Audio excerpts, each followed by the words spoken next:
¿Cómo están? Sean ustedes bienvenidos ahora al área de conocimiento de gestión de la integración. Primeramente, indicarles que el programa estará compuesto por una breve introducción a lo que es la gestión de integración. Veremos la definición del PMBOK y cada uno de sus 7 procesos. Vamos a hacer lo más rápido posible porque es un área bastante extensa, donde enseguida veremos el porqué. Tenemos 5 grandes grupos de procesos que interactúan con las 10 áreas de conocimiento. Este es el resumen básico de lo que es el PMBOK. En este caso veremos integración. Esta interacción de 5 grandes grupos de procesos y 10 áreas de conocimiento me llevan a mí a la tabla madre que le llamo la EDT del PMBOK, de 49 procesos, de los cuales nosotros veremos la gestión de integración compuesta por 7. Podemos ver que gestión de integración junto con la gestión de riesgos son las 2 áreas de conocimiento que tienen la mayor cantidad de procesos. Es por eso que son las áreas que demoran o tardamos más tiempo en explicar por la cantidad de procesos. Trataremos de hacerlo rápido por el tiempo que nos da el límite que tenemos en la aplicación. ¿Qué es integrar? Integrar no es más ni menos que alguien o algo pase a ser parte de un todo. Es decir, que tenemos que componer, constituir e incorporar. El todo es más que la suma de sus partes. Y esto hacemos alusión porque en integración nosotros tenemos que hacer formar parte a los otros planes de las otras áreas de conocimiento para formar el plan de proyecto. Entonces, vamos a componer, constituir el plan de dirección de proyecto haciendo la sumatoria de los otros planes prácticamente. El todo, una vez que estén todos los planes listos, sumados, integrados, constituidos, compuestos en uno solo, obviamente que va a ser más valioso que si fueran independientes. ¿Qué nos dice el PMBOK, que es la gestión de integración? Es aquella que incluye los procesos y actividades para identificar, definir, combinar, unificar y coordinar los diversos procesos de la dirección de proyecto de los otros grupos. Bien. Aquí nosotros vamos a ver que hay características de unificación, consolidación cruciales para que nosotros podamos tener éxito en el proyecto. ¿Qué implica? Analizar y comprender el alcance. ¿De qué manera nosotros vamos a utilizar esa información y convertirla en un plan con un enfoque estructurado hacia lo que nosotros queremos? Realizar las actividades para producir entregables de un proyecto y medir y monitorear los aspectos del avance. Aquí están los grupos, aquí están los grandes grupos de proceso y en cada uno de ellos están los procesos pertenecientes a la gestión de integración. Cada uno de estos procesos está compuesto por entradas, herramientas y técnicas, que es el proceso en sí, y salidas, que prácticamente haciendo esta descomposición nosotros llegamos a la esencia del PMBOK. Importante aquí ver que al inicio tenemos un proceso que es desarrollar el acta de constitución del proyecto. En planificación tenemos otro proceso que es desarrollar el plan de la dirección de proyectos. En ejecución tenemos 2 procesos, uno que es dirigir y gestionar el trabajo del proyecto y el otro es que gestionar el conocimiento del proyecto. Este es nuevo y de verdad que es muy valioso porque antes el conocimiento generado en el proyecto quedaba volando y muchas veces flotando por ahí y se perdía. Entonces ahora hay ciertas herramientas para poder atrapar ese conocimiento en nuestras organizaciones. En seguimiento y control tenemos 2 procesos, uno que es monitorear y controlar el trabajo del proyecto y el otro que es realizar el control integrado de cambios. Y aquí paréntesis porque hay algo que es importantísimo en la gestión de proyectos, que son los cambios. Ustedes se van a convertir en directores de proyecto y van a estar de la mano, van a ser súper amigos con los cambios. Entonces, la visión antigua o la visión tradicional era que nosotros teníamos miedo y pánico a los cambios. Ahora no, con la visión contemporánea, con la visión actual, nosotros vemos que viene un cambio, mejor si nos anticipamos, y si no nos anticipamos, si nos cayó el cambio de sorpresa, también no tenemos que asustarnos, no tenemos que echarnos para atrás o bajonearnos en muchos casos y hacerle frente con aplicar las herramientas que van a aprender acá, tener una metodología quizás lista para poder vencer mejor los cambios que se vayan a dar en el proyecto. Y el último grupo de procesos, cierre, con el cual cerramos el proyecto. Bien, vamos a hacerlo rapidito, por favor no vamos a entrar en mucho detalle, simplemente vamos a ver qué necesitamos nosotros para desarrollar el acta de constitución del proyecto. Antes de eso, el acta de constitución del proyecto es un documento muy importante donde se autoriza formalmente el proyecto. Aquí se nombra formalmente quién es la autoridad en ese proyecto, es decir, se nombra formalmente al director de proyecto. ¿Ok? ¿Qué necesitamos nosotros para desarrollar ese documento? Necesitamos los documentos del negocio, el caso del negocio, el plan de gestión de beneficios, cuáles son los contratos ya firmados, qué acuerdos hay, no necesariamente escritos, son los acuerdos que hay hasta ese momento en muchas organizaciones o en muchas industrias, factores ambientales y los activos y los procesos de la organización. ¿Qué es lo que vamos a hacer? ¿Cuáles son las herramientas y técnicas para desarrollar el acta de constitución del proyecto? Juicio de expertos siempre presente. Para recopilar datos, ¿qué herramientas podemos utilizar? Lluvia de ideas, grupos focales, entrevistas, cuestionarios, otros. Las habilidades interpersonales y de equipo siempre presentes, ¿no? Gestión de conflictos, facilitación, gestión de reuniones, entre otras habilidades que pueden haber. Las reuniones también es una herramienta que siempre está presente casi en todos los procesos, porque aquí es donde nosotros intercambiamos información, evaluamos, avanzamos, tomamos decisiones, etc. Al final tenemos el acta de constitución de proyecto, que es un documento donde hay mucha información valiosa en las etapas tempranas del proyecto, ¿no? Necesidades del cliente, del producto, de qué servicios, el director del proyecto, los riesgos de alto nivel, ¿no? Cuáles pueden ser los objetivos, el objetivo principal, algunos objetivos secundarios, cronograma de hitos. No tenemos mucho detalle en ese momento, tenemos una idea de lo que puede ser un presupuesto, los costos. También aquí hay cierta cantidad de personas involucradas que podrían ser nuestros primeros interesados. ¿Cuál va a ser el factor de éxito del proyecto?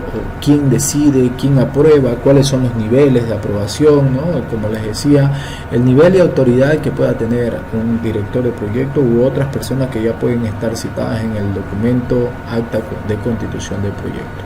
Project Charter, también llamada.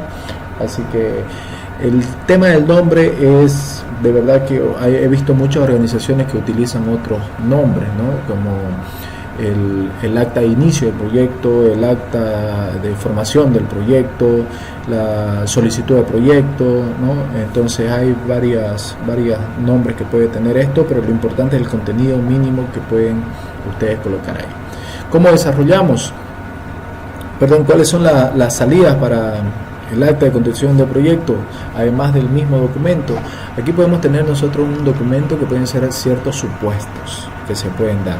Lo pueden tener como un documento aparte o puede ser un subtítulo dentro del documento acta de constitución del proyecto, pero ustedes tienen que colocar ciertos supuestos. Por ejemplo, vamos a trabajar en las noches, no vamos a trabajar en las noches, nos van a dar vehículos, no nos van a dar vehículos, etc. Para desarrollar el plan de dirección del proyecto es aquí donde nosotros vamos a definir a detalle cómo vamos a hacer justamente todos los planes, y aquí entran ya a detalle en cada área de conocimiento. Van a ver que tiene el desarrollo del plan en específico en cada área de conocimiento. Así que no vamos a hacer mucho énfasis en esto, porque en cada área, por ejemplo, desarrollar el plan de calidad, desarrollar el plan de comunicaciones, desarrollar el plan de riesgo, etcétera, se lo ve a detalle. En grandes rasgos, ¿para qué nos sirve esto? Para reducir la incertidumbre, ¿no? Si no planificamos, bueno, nosotros no sabemos a qué nos metemos. Entonces, podemos tener un entendimiento común del proyecto, porque ya vamos a definir qué es lo que vamos a hacer, cuáles son las expectativas de los interesados. Cuando hay un documento de por medio, genera confianza y motiva al equipo.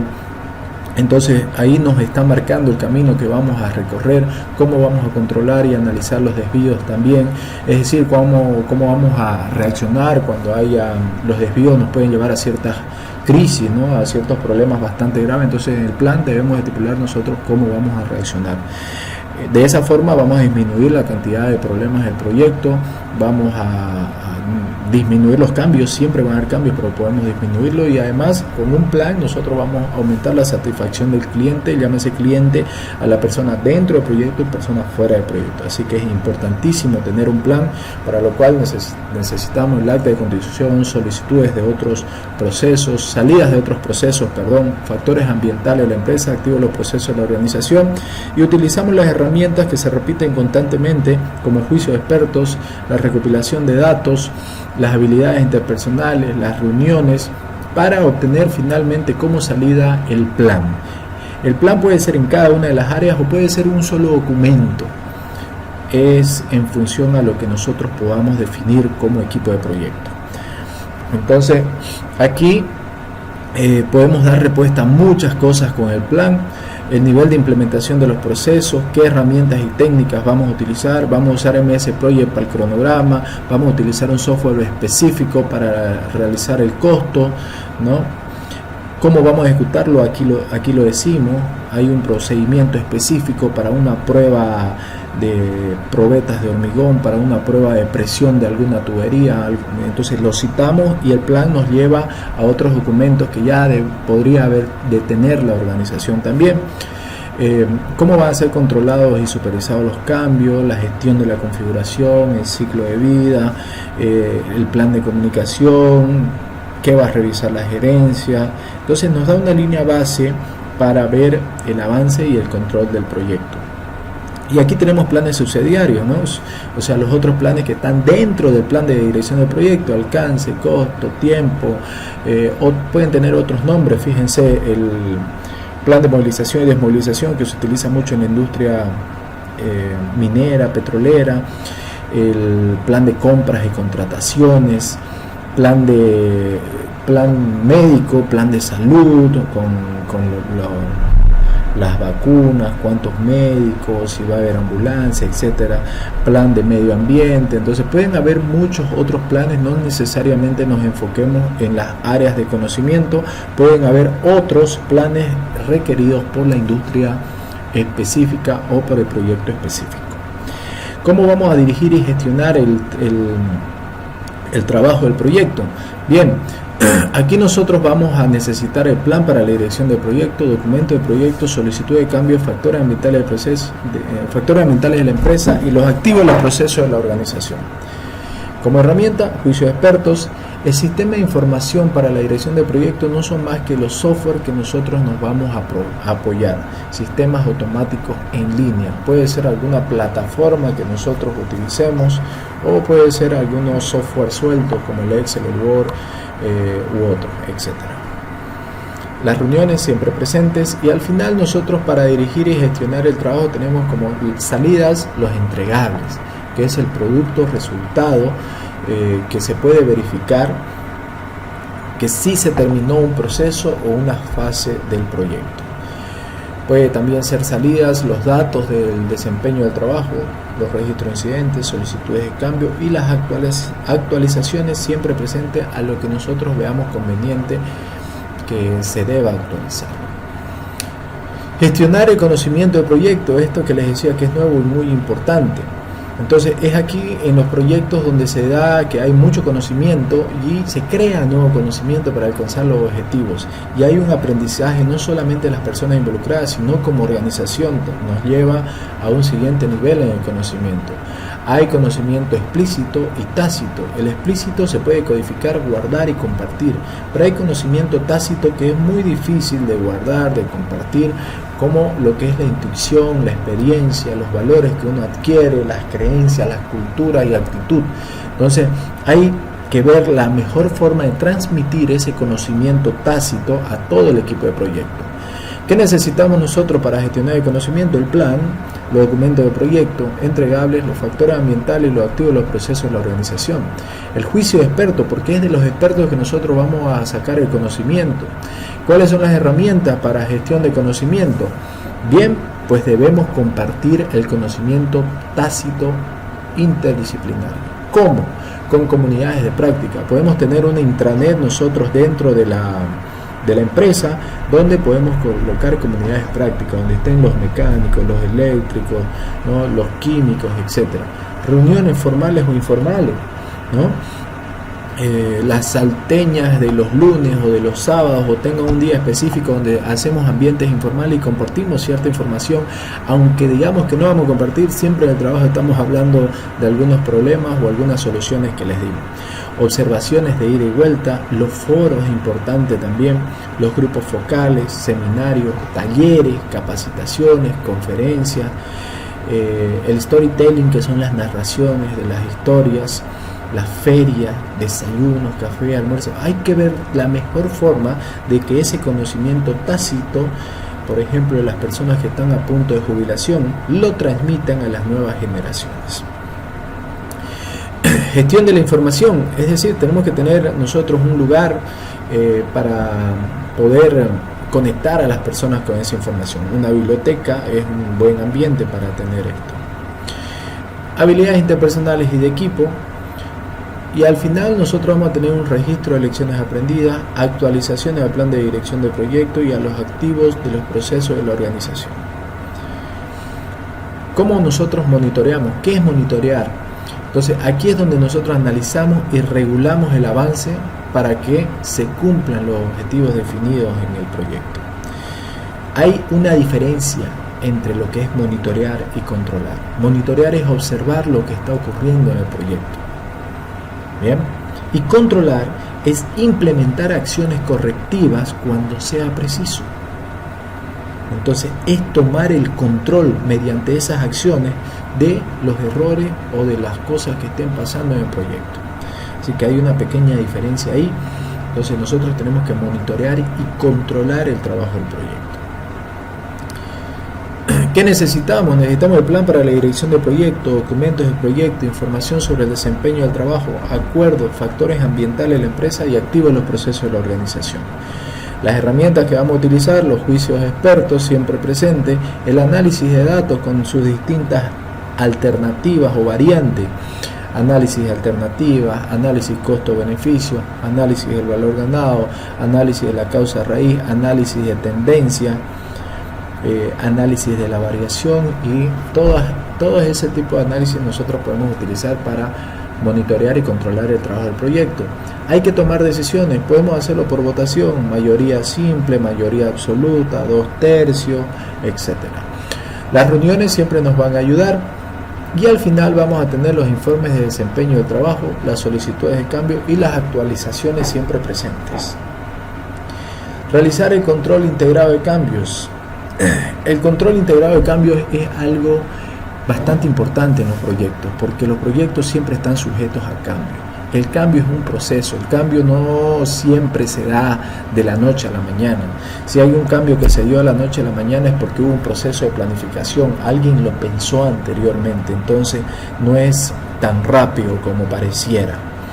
En este proceso nosotros vamos a revisar las solicitudes de cambio, vamos a aprobar los mismos y gestionar esos cambios a los entregables, a los activos de los procesos de la organización y a todo lo que nosotros veamos que sea necesario cambiar. Entonces, fíjense la importancia de los cambios y les dejo esas imágenes, ¿no?, para que vean que los cambios son importantes, no solamente en el proyecto. Nosotros tenemos que ser amigos del cambio para obtener mejores resultados al final. ¿Qué comprende? Fíjense que este control integrado de cambios comprende no eludirlo. No podemos nosotros saltar el control de cambios. Si saltamos el control de cambios estamos incurriendo en el gold plating, el baño de oro. Cada vez que nosotros decimos, estamos por ejemplo recorriendo el proyecto y decimos, ya que estamos haciendo esto, ¿por qué no sé esto otro más? Sí, aumentarle, no hay problema. Entonces, eso es eludir el control de cambios. Y el gold plating, al aumentar poco a poco los diversos cambios, vamos haciendo un baño de oro al proyecto y al final quedamos con un proyecto que tiene una carcasa muy cara. Entonces tenemos que tener mucho cuidado con eso.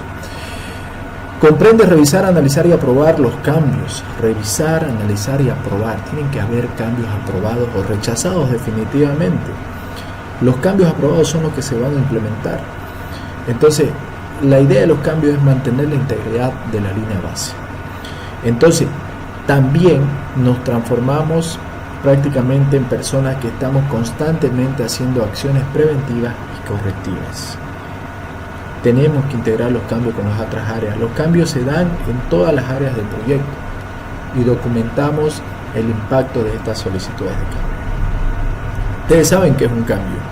Es toda modificación a algo que ya está acordado, específicamente sobre los parámetros del proyecto. Nosotros tenemos un alcance bien definido, tenemos el tiempo es 6 meses, el costo es $1 millón y la calidad, ya sabemos qué tipo de materiales vamos a comprar y está en las especificaciones técnicas.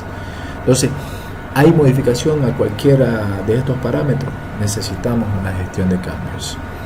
El proyecto se está realizando en cualquiera de sus niveles, puede ser, estamos ya nosotros al inicio, en la planificación o en la ejecución, en cualquier grupo de proceso, identificamos los cambios. Cualquier interesado involucrado en el proyecto puede solicitar un cambio. Fíjense las pautas que nos está dando el PMBOK. Aunque los cambios puedan iniciarse verbalmente, siempre deben registrarse. Y es más, los cambios muchas veces se dan directamente en la obra cuando estamos en la etapa de ejecución. Y decimos, no quiero que esté ese equipo ahí, lo vamos a cambiar a este otro lado. Entonces, eso hay que documentarlo, aunque lo hayamos hecho en el momento, en el instante, hay que documentarlo, ¿ok? Porque hay que llevar un registro de control, porque el día de mañana cambian al supervisor que nos ordenó ese cambio, viene otro supervisor y dice, el plano estaba en el otro lado, ¿por qué lo colocaron acá? Te voy a poner una multa. Entonces, aquí está el cambio de su anterior supervisor, me pidió que lo cambiemos a este lugar. Bien, por más insignificante que parezca, tenemos nosotros que registrar los cambios. Entonces, es importante estos lineamientos que nos da el PMBOK porque no siempre se da de esa forma. Cualquier interesado puede solicitar los cambios dependiendo de su metodología. Lo ideal fuera que cualquiera pueda realizarlo, pero he visto metodologías donde las empresas dicen el director de proyecto es el encargado de identificar los cambios. Bien, entonces por eso el PMBOK nos da que cualquier persona, porque el director de proyecto no puede estar en todos los lugares. El director de proyecto no debería aprobar los cambios, sino que él generalmente solicita los cambios a un comité. ¿Quiénes forman el comité? Depende de ustedes. Ustedes van a, en la metodología que ustedes establezcan, van a decir quiénes forman el comité de cambios. El director de proyecto suele tener la autoridad para aprobar algunos cambios preestablecidos en la matriz de roles y responsabilidades. Sí. Entonces, cuando ustedes en su metodología establezcan cuáles van a ser los cambios, por ejemplo, hay un cambio que el impacto es de $5.000. Ustedes pueden establecer en su metodología que los cambios entre $1.000 y $10.000 aprobados por el director de proyecto. De $10.000 a $100.000 ya lo tiene que aprobar el gerente general, qué sé yo. La metodología es importantísima en la gestión de cambios. Hay un sistema de gestión de la configuración que su objetivo es establecer un método progresivo para identificar y solicitar los cambios. Entonces, no es que se dé de forma aleatoria los cambios. Hay un sistema de gestión de la configuración que ustedes los tienen que establecer en función a estas pautas que nos da el PMI. Entonces, este sistema nos da las oportunidades de quién va a validar, cómo vamos a mejorar el proyecto. Por ejemplo, nos dice el mecanismo que va a permitir al equipo de dirección de proyecto comunicar a los interesados los cambios, ¿no? Cuáles fueron rechazados, cuáles fueron aprobados, etcétera. ¿Cuáles son estas actividades? Primero, identificamos la configuración de los cambios. Informamos el estado de la configuración, ¿no? Entonces nosotros tenemos un plano que es el plano inicial. Ese plano tiene un cambio, ya el plano se va a la versión B. Entonces nosotros tenemos que informar cuál es el plano que está vigente actualmente y no puede haber en físico por la obra o por el proyecto un plano de la anterior versión. Bien, hay que verificar constantemente y hacer una auditoría a la configuración. ¿Ok? ¿Qué necesitamos nosotros para realizar el control integrado de cambios? Necesitamos el plan, documentos de proyecto, informes de desempeño, solicitudes de cambio, factores ambientales y activos de los procesos de la organización. Son nuestros expertos que van a ser los que van a confirmar el comité o de acuerdo a su metodología de ustedes, que ustedes desarrollen, van a ver cómo van a confirmar el comité de gestión de cambios. Las herramientas para el control de cambios Pueden utilizar herramientas manuales o automáticas, eso ya lo va a definir la metodología que ustedes adopten. Para analizar de datos, podemos hacer análisis de alternativas, análisis costo-beneficio u otras herramientas que ya hemos visto anteriormente. Para la toma de decisiones, de la misma manera, y las reuniones siempre presentes. Al final tenemos las solicitudes de cambio aprobadas por un comité. ¿Quiénes forman ese comité? Dependiendo del proyecto, dependiendo de la organización, a qué metodología establezcan. Actualizaciones al plan para la dirección de proyecto y actualizaciones a documentos del proyecto. Entonces, cuando nosotros implementamos los cambios, tenemos acciones correctivas, corregimos inmediatamente la falla, tenemos acciones preventivas, nuevamente vamos a ver de que no vuelva a ocurrir ese fallo y reparamos los defectos. Bien, pueden establecerse ustedes un pequeño diagramita de flujo para que quede clara la metodología que han establecido. Las responsabilidades, fíjense que está al lado del diagrama de flujo. Impacto del cambio. Les decía que hay que tener cuidado con el gold plating. Entonces, la sumatoria de gold plating nos va a llevar a un gasto excesivo o muchas veces a un retraso en tiempo que no nos dimos cuenta porque fueron tan pequeños los gold plating que después cuando los sumamos acordamos que estamos fuera de plazo. Bien, para recordar, mientras más avanzado está el proyecto, más costoso será el cambio. Si un proyecto está atravesando por demasiados cambios, es conveniente preguntarnos si no es mejor un proyecto nuevo. Lo claro es que hay dos verdades en la vida, señores. Todos nos vamos a morir y ningún proyecto finalizará como decía el plan original. Es por eso que yo los incito a ser mejores amigos del cambio. Finalmente, cerramos el proyecto fase. Implica revisar toda la documentación de cierre de las fases, revisar el plan de proyecto para verificar que se completó todo. En caso de terminación o cancelación anticipada del proyecto, se deben establecer los procedimientos para documentar esas razones. ¿Qué necesitamos? Todos los documentos que ustedes pueden ver acá. Necesitamos como herramienta el juicio de expertos, el análisis de datos, las reuniones y finalmente actualizaciones. Vamos a actualizar. Cuando cerramos el proyecto muchas veces nos damos cuenta que faltó algún documento, lo actualizamos. Al final del proyecto, cuando estamos cerrando, hacemos la transferencia al producto, servicio o resultado final, hacemos un informe final y actualizamos los activos y los procesos de la organización y si es necesario factores ambientales de la empresa también. Al final, no importa el motivo por el cual se termine un proyecto que termina siempre debe cerrarse, siempre, no se olviden eso, por favor, queridos amigos, siempre debe estar la formalidad del cierre. Para recordar, cualquiera sea el motivo por el cual la organización decide llevar a cabo un proyecto, para que el mismo sea exitoso, será muy importante tener un director de proyecto con buena visión de conjunto de todas las partes del proyecto. Les dejo esa recomendación de nuestro amigo Pablo Lledó y les agradezco mucho. Les estoy dejando una diapositiva final donde está el resumen de la visión integral del proyecto, donde están todas las otras áreas inmersas. Muchísimas gracias por su tiempo. Nos vemos en otra ocasión.